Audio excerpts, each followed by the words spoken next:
The first pink streaks of dawn bled across the Indian Ocean like someone slashed open the sky and let it drip rose gold over the Maldives.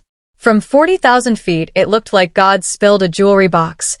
Emerald atolls ringed in neon turquoise, sugar-white sandbars glowing so bright they hurt to look at, and curving out over the lagoon like a diamond necklace worth more than most countries' GDP, the overwater villas of sunny Vayani. Private infinity pools, retractable roofs over king beds so you can sleep under the Milky Way, outdoor cinemas floating on the water, and a price tag that starts at 25 grand a night and laughs at the concept of peak season. This is where billionaires, A-list rappers, and TikTok royalty come when they want to disappear from the world and post just enough to remind the world they disappeared somewhere better than you'll ever go. Paradise has a flawless Instagram filter. It also has a body count. For 12 straight years, Sunny Vayani had been untouchable. 0 scandals, 0 tabloid fights, 0 murders. That perfect streak died screaming on the morning of June 12th when Maldivian room attendant Aisha Hassan walked down the 200-foot teak jetty to Villa 32 with her usual sunrise smile, a tray of fresh young coconuts, and 0 clue she was about to become the most famous witness in true crime history. She expected the usual honeymoon wreckage. Empty bottles of Dom Perignon rose scattered like bowling pins, La Mer skincare abandoned by the outdoor rain shower, maybe a silk agent provocateur robe floating in the plunge pool. Instead, she stepped onto the private deck, and the world tilted sideways. 28 feet below the glass-bottom floor, on the villa's private crescent of imported Boracay white sand, lay Haley Reynolds, 28-year-old Delta flight attendant turned full-time travel influencer with 4.2 million followers and a ring light brighter than most people's futures. Face down. Lifeless. Sun-bleached blonde hair matted into a halo of thick, dark blood that had already started attracting tiny black crabs. Her $30,000 Hermes orange sandals were still perfectly strapped to her feet, like she'd been posed for a fashion shoot from hell.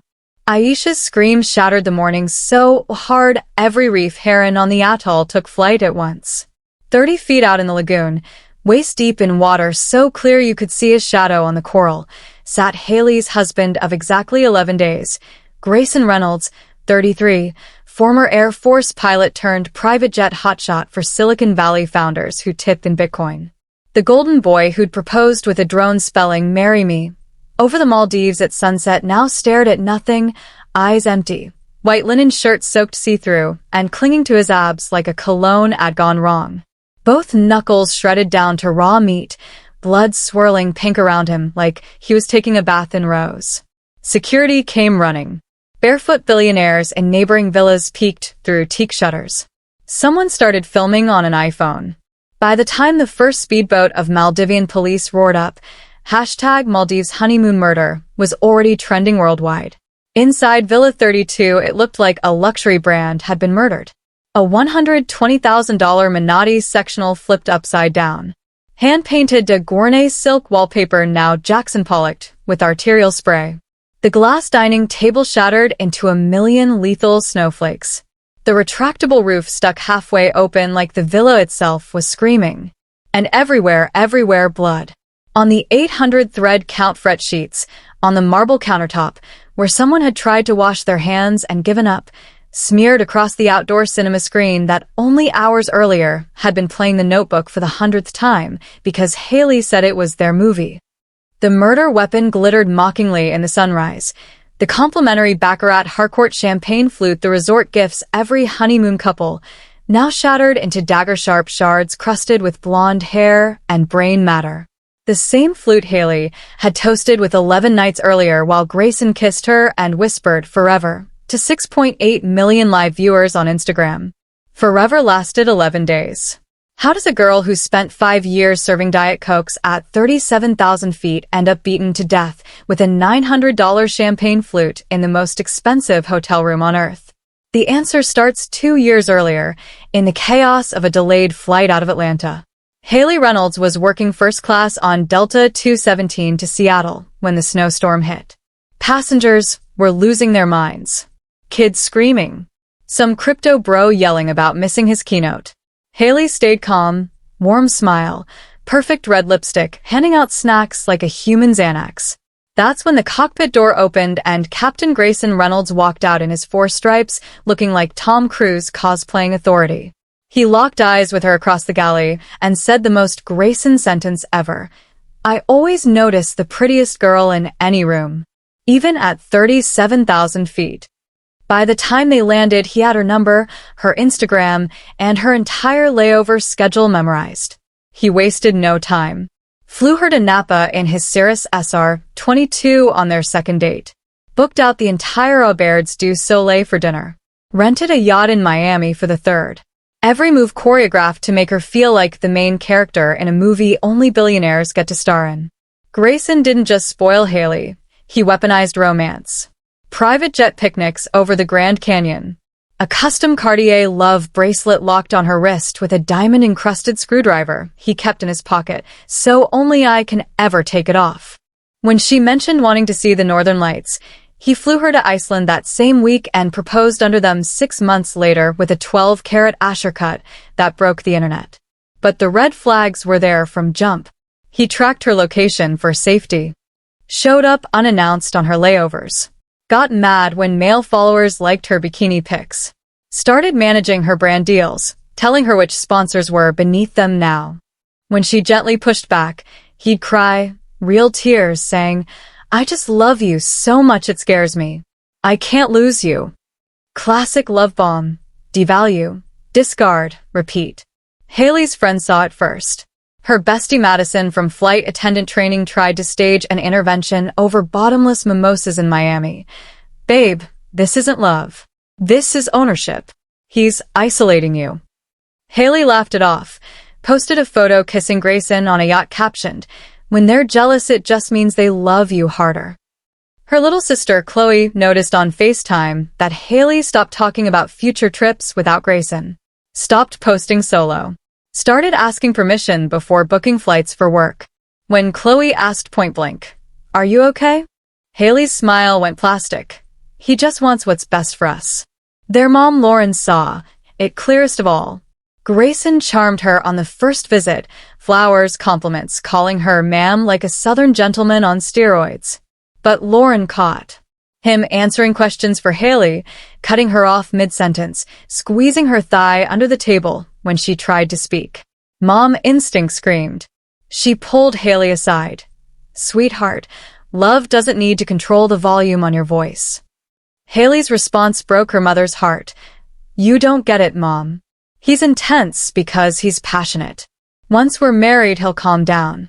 The wedding was a $4.2 million circus in Aspen. Grayson insisted on it. Every detail his. Haley wanted wildflowers. He hired Jeff Leatham to fly in 50,000 roses from Ecuador. Haley wanted 150 guests. He cut it to 80 and axed every ex-boyfriend, every male coworker, and 2 cousins who'd once joked he was too pretty to trust.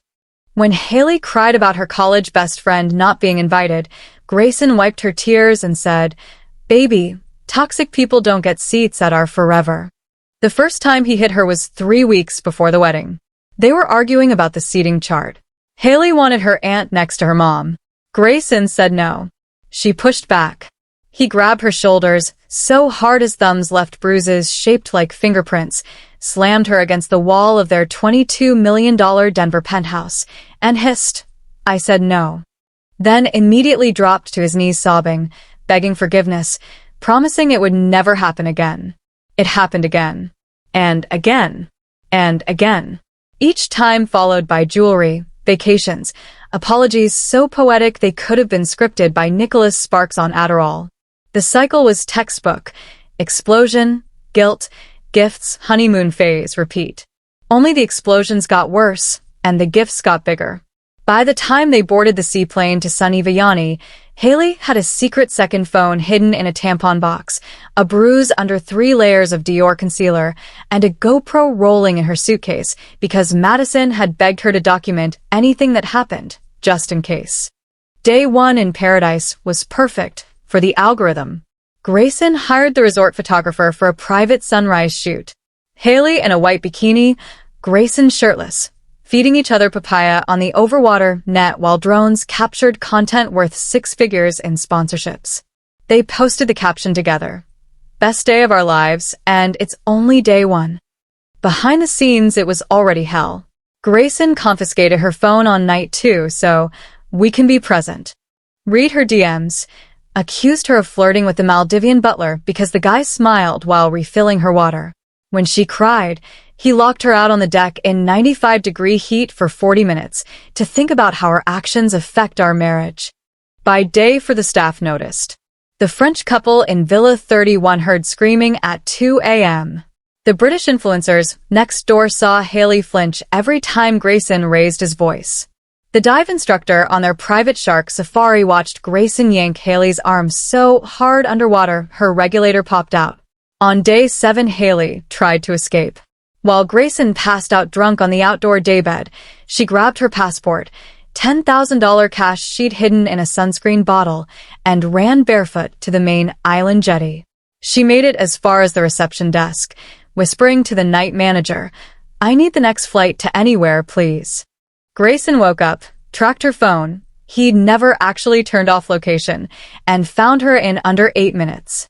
Security footage later showed him smiling like a shark while he dragged her back by the wrist, Haley sobbing, barefoot, bleeding from where her toe caught the teak decking. That night, he shredded her passport in the infinity pool and made her watch the pieces sink. "Till death do us part, baby. You don't get to leave." The final 24 hours were a masterclass in terror. Grayson started drinking at 11 a.m., rum and coke in a coconut. Accused Haley of eye-fucking the jet ski instructor. Accused her of messaging her ex. Accused her of planning to leave him the entire honeymoon. By dinner, he was 6 drinks in, screaming loud enough that the overwater restaurant went silent.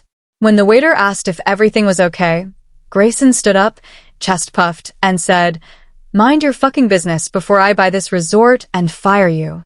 Back in the villa, it escalated fast.